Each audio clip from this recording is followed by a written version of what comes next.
नमस्कार, मैं गिरजेश कुमार और आप देख रहे हैं वैशाली 24 न्यूज। अभी हमारी मौजूदगी बहसी में है, जो कि महनार विधानसभा में पड़ती है। और यहाँ पर आप हमारे कैमरे से देख रहे होंगे कि यहाँ पे बहुत सारे भीड़ लगा हुआ है और हमारे साथ बात करने के लिए हैं बहसी दामोदर के पूर्व मुखिया अरविंद राय जी। पहले तो हमारे चैनल में आपको बहुत बहुत स्वागत है सर। आपको भी मेरे पंचायत में बहुत बहुत स्वागत है, हार्दिक अभिनंदन है आपका। सर रह चुके हैं, आशा पार्टी के जिला अध्यक्ष रह चुके हैं और अभी अभी आशा पार्टी जो है जन स्वराज पार्टी में विलय ली है, तो क्या कुछ लगा कि विलय करना पड़ा? देखिए, हम लोगों से हमारे राष्ट्रीय अध्यक्ष जो हैं, हम लोगों को बुला करके राय लिए थे कि हम गठबंधन करें या विलय करें। हम लोगों ने उन्हें सलाह दिया कि सर गठबंधन ठीक नहीं होगा, आप पार्टी का विलय कीजिए। विलय में होता है कि हम सब एक हो गए, और गठबंधन हुआ कि हम अपनी बात रखेंगे, आप अपनी बात, हिस्सेदारी, और आप अपनी पक्ष रखिएगा, मैं अपना पक्ष रखूंगा, उसमें दिक्कत होता पार्टी को। इसलिए हम लोगों ने विलय का प्रस्ताव दिया और उसको राष्ट्रीय अध्यक्ष द्वारा निर्णय लिया गया, जिसका हम लोग पूर्ण सहयोग। सर एक सवाल बनता है कि जिस तरह से जन स्वराज पार्टी ने 5 एजेंडा जनता के बीच रख रहे हैं कि हम ये 5 एजेंडा को लेकर बिहार विधानसभा चुनाव में हम चुनाव लड़ने की तैयारी करेंगे, यही 5 एजेंडा लेकर, तो क्या ये 5 एजेंडा जो आपकी है वो बिहार की जातीय समीकरण को भेद पाएगी? भेद पाएगी, इसलिए कि बिहार में 35 वर्षों से, बिहार में पिछले 35 वर्षों से दो ही परिवार, इधर लालू जी रहे, इधर नीतीश जी रहे, यही लोगों का शासन रहा। और घिसी पिटी बात बोलते हैं, एक मौका और दीजिए तो मैं विकास करूंगा। आप बताइए कि जिस बच्चा का 2005 में जन्म हुआ वो आज 20 वर्ष का हो गया, वो मत देने का अधिकार, अभी आप विकास कर रहे हैं कि अब हम विकास करेंगे, अब और 5 साल दीजिए।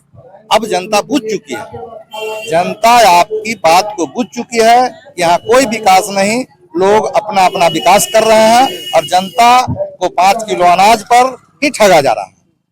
सर ये प्रशांत किशोर जी का एक पहली जीत मीडिया के माध्यम से, जैसे हम लोगों को पता चला है, शायद आपको भी पता चला होगा, पहली जीत क्या है कि सम्राट चौधरी जी का एक बयान आया है कि इस बार अगर एनडीए का सरकार बनती है तो बिहार से पलायन रोका जाएगा, जबकि प्रशांत किशोर जी पहले ही बता चुके हैं कि बिहार से मेरी सरकार बनेगी तो बिहार से पलायन रुक जाएगा। तो ये हमारे समझ से ये प्रशांत किशोर जी का पहली जीत हुई, तो आपको क्या लगता है? देखिए, ये सम्राट चौधरी जी बोले या तेजस्वी जी बोले, ये सब हमारी पार्टी का नकल कर रहे हैं। इससे पहले 20 साल से वो सत्ता में है, प्लान क्यों नहीं रोके?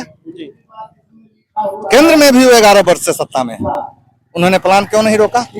यह सिर्फ देख रहे हैं प्रशांत किशोर जी जो पदयात्रा करके जो इनका जन समर्थन मिल रहा है, इसके लिए वो अब हमारे मुद्दा को वो अपने साथ ले रहे हैं। हमारी जीत होगी और जनता उनकी बात को बुझ रही है।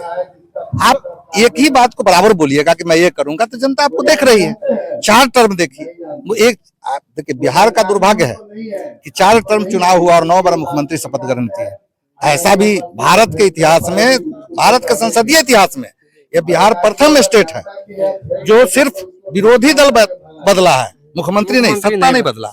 कभी विरोध में आरजेडी बैठा, कभी विरोध में बीजेपी बैठा। तो बिहार ही एकमात्र पूरे भारत के संसदीय इतिहास में ये प्रथम मुद्दा है और प्रथम है घटना कि बिहार में विपक्ष बदला, सत्ता हुई है। और 4 चुनाव हुआ तो 4 मुख्यमंत्री होना चाहिए। 9 बार शपथ ग्रहण किया नीतीश जी। इसलिए इनको लोग, आप सुनते होंगे देहात में जाते हैं तो हम लोग जाते हैं, पलटू चाचा के नाम से भी लोग इनको कहता है। इनके बात का कोई भरोसा नहीं। लेकिन इस बार जो है नीतीश कुमार जी प्रगति यात्रा भी निकाले और अभी अभी आप देख रहे हैं कि हजारों करोड़ रुपया खर्च करके महिला संवाद भी कर रहे हैं, तो क्या लगता है कि ये जो आप जो जन संवाद कर रहे हैं और मुख्यमंत्री जी जो महिला संवाद कर रहे हैं, तो वो दोनों में भारी किन का संवाद पड़ने जा रहा है? हम लोगों का जन संवाद भारी इसलिए कि हम लोग डायरेक्ट महिला से मिल, वहां तो सिर्फ गिने चुने लोगों को, सिखाए हुए लोगों को, जिला से 5 लोगों को बुलाया जाता है। 5 को पदाधिकारी इतना ना उसको डरा धमका देते हैं कि तुमको इतना ही बात बोलना है मुख्यमंत्री जी से, कोई शिकायत नहीं होना चाहिए। वो तो सिखा करके बुलाया जाता है। मुख्यमंत्री जी को है हिम्मत तो फील्ड में अकेले आके चल के जैसे पूछ लें लोगों से कि आपको क्या परेशानी है, तब ना लोग बताएगा। अब चारों बगल से आप पुलिस से घेर के रखिएगा, पदाधिकारी से धमकी दे के रखिएगा, तो क्या बता पाएगा। आपको नहीं लगता है कि नीतीश कुमार जी जो प्रगति यात्रा निकाले हैं तो वो बिहार में प्रगति हुई है? देखिए, प्रगति अगर होती तो उनको प्रगति यात्रा निकालने की जरूरत कहाँ पड़ती। अगर हम प्रगति करते तो लोग देखते, उसको प्रगति यात्रा निकालने की जरूरत कहाँ पड़ती, उनको बताने की जरूरत कहाँ पड़ती। ये जनता को मूर्ख बनाने की बात है। महनार में क्या लगता है, महनार में किसकी दबदबा रहेगा? देखिए, महनार जो विधानसभा है उसका सामाजिक बनावट जो है अभी सबसे अधिक यहाँ अति पिछड़ा का वोट। अभी यहाँ माननीय विधायक है हमारे बीना देवी, जो रामा सिंह जी की पत्नी है। अगला चुनाव में आरजेडी से आए थे, इस बार उन्होंने पार्टी बदल ली। एक सवाल बनता है कि महनार विधानसभा की जनता अपने आप को ठगा महसूस करता है या नहीं? क्योंकि 20 का चुनाव जो हुआ था वो महागठबंधन के तौर पर बीना जी जीत के आई थी, और इसके बाद जो है फिर 24 लोकसभा जो चुनाव हुई थी उसमें रामा सिंह जी चल गए एलजेपी आर में। तो जनता क्या अपने आप को ठगा महसूस करता है या नहीं? जनता ठगा महसूस क्या करेगा? जनता पूरा ठगा हुआ है, ठगा महसूस क्या करेगा?